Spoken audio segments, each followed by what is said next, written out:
Welcome to my channel. Today's video we are going to use the iron decoupage technique to do an art journal page. So I have stamped on here using my great big Prima stamp that I got, and I love all that grungy text, but I want to knock it back some. So I took a blend of Naples yellow, white gesso, and unbleached titanium, and with a makeup sponge went across the thing. Now I'm using this stencil from the Crafter's Workshop, and I'm using the Naples yellow, and I'm just adding very, very subtle pattern and texture to my background. Now you really can't see a lot of it, but it's there. And I just thought I'd put more color, more of the yellow down, but in a pattern. Just something different. So I keep going until I've got good coverage, and then I want to add a little bit of contrast. So I grab my thick gesso and this Crafter's Workshop stencil that's Art Deco leaves, one of my favorites. I love the pattern, and I'm putting the thick gesso through the stencil, and I'm going to apply that on both sides. Now if you get somewhere you don't want it, it's gesso, I can just scrape it off as you see me doing here. Then I come in with some of the Naples yellow and colorize it, and you're none the wiser. So I'm just positioning this. I just want to add a little bit of interest, a little bit of a border to my page. I've added a little bit of green in there with a makeup sponge, just because I'm using a napkin that it is a flower. So here is iron-on decoupage sheets, and I got a brand new heat press. It's a mini one. It's not the Cricut. It's at a price point that I felt comfortable with, and it works great. It had great reviews, and I will link some of the ones that are similar to this, but you know, check the reviews. So to do the decoupage technique, I'm going to put this at a 3, but I've done it with the 2. Take your napkin, open it up, cut out the portion that you are going to use. Now if I put this napkin straight on the background, because there's black there and green, that's going to come through the napkin and distort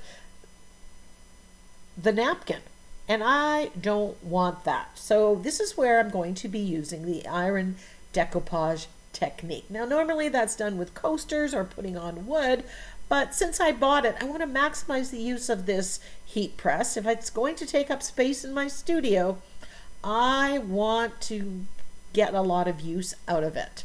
So I'm just going to glue the entire square down.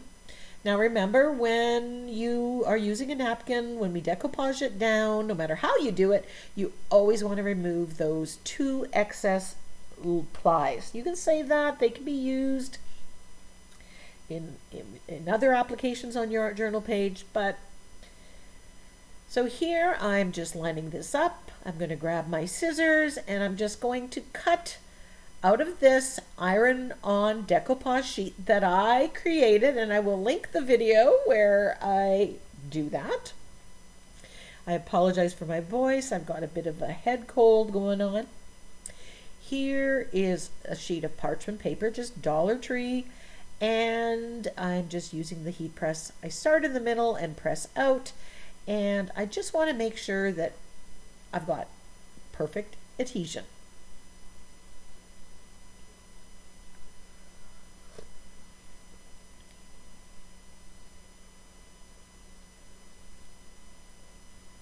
Just making sure that it's closed. I'm going to add this piece. And the leftover of that decoupage, iron-on decoupage sheet, I'm just going to store, because you never know when you're going to need a little piece. So now I am fussy cutting this out. Now I wish there was a better way to do this. I am not a happy fussy cutter, but it is what it is. And now that it has the copy paper behind it,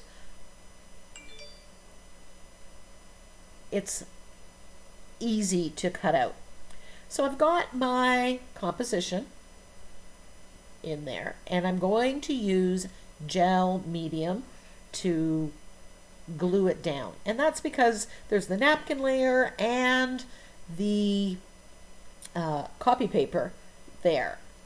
Now, just remember, napkins are very fragile when they get wet. So when you're applying the matte medium here, you want to use a soft brush and be gentle so you don't rip the napkin.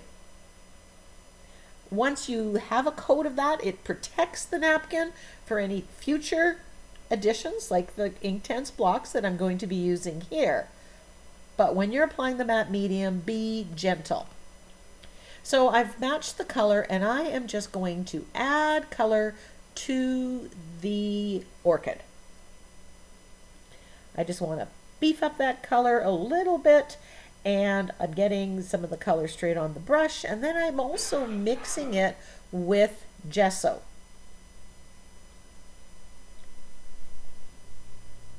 And you can see as I go on, I left a lot of this in, but not all of it.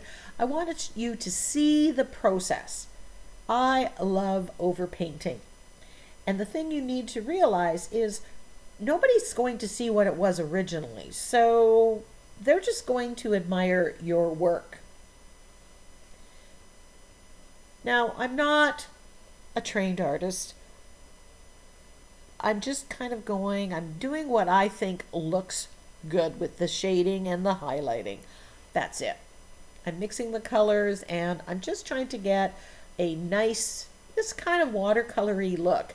And because I use the iron-on decoupage technique, it is perfectly flat. There are no wrinkles. There are no buckles. It is perfectly flat and makes such a great thing to paint. So that's one of the benefits of using the iron decoupage technique in your art journal. The other one is I didn't have to wait, because otherwise I could still glue it on to a copy paper, but it wouldn't be flat, and it takes a little bit more time. The heat press, oh, such a good idea, if I do say so myself. So again, I will link that video so you can see and hear what I have to say about what I call the iron decoupage art journaling technique. I don't know about you, but when something comes into my studio, I want to maximize its use. I want to come up with as many ways to use it as possible. Just like these Inktense blocks. I've mixed them with gesso to overpaint.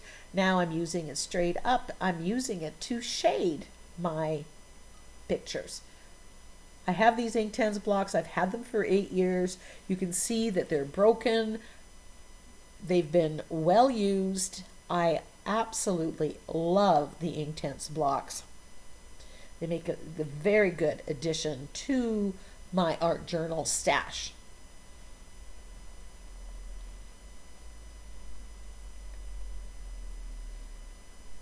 So again, I'm just adding color, shading, highlighting,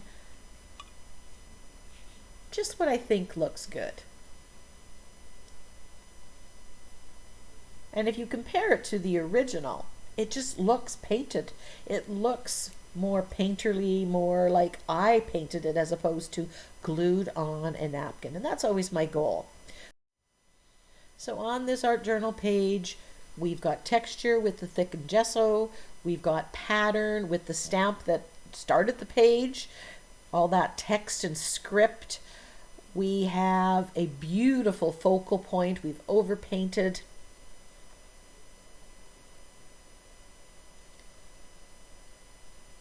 everything an art journal page should have. This is one I could do this on a canvas. I love the pink with the green and the Naples yellow. So I'm thinking, am I done? What can I do? And I needed something else, but I didn't want to use a script stamp because that would compete with the script that's already in the background. So I grabbed my burgundy archival ink and the Harlequin stamp, and I'm just stamping lightly. I'm not even getting a perfect stamp, just a little bit of something there to just add one more layer, because you know art journaling mixed media is all about those luscious layers.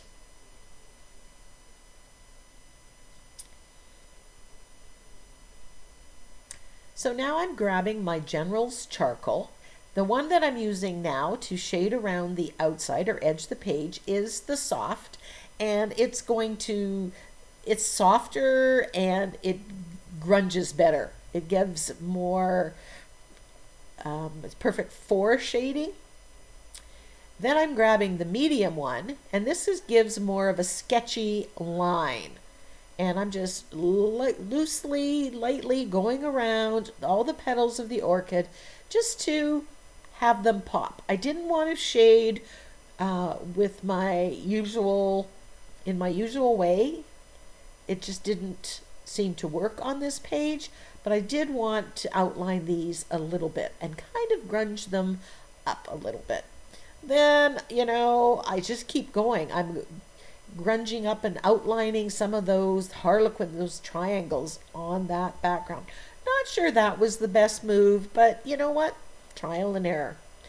I looked through my Embrace Possibility sentiment pack, and I bring out the one, all things are possible if you believe. I cut it apart because I thought I'll put it in two different places on the page, but I'm not liking that. It's blocking off the way I have the composition. I didn't think about the sentiment pack. So I'm just going to use one of them, and I'm cutting off the excess white, and I'm just gluing it down with the fluid matte medium or gel medium, whatever was closest at the time.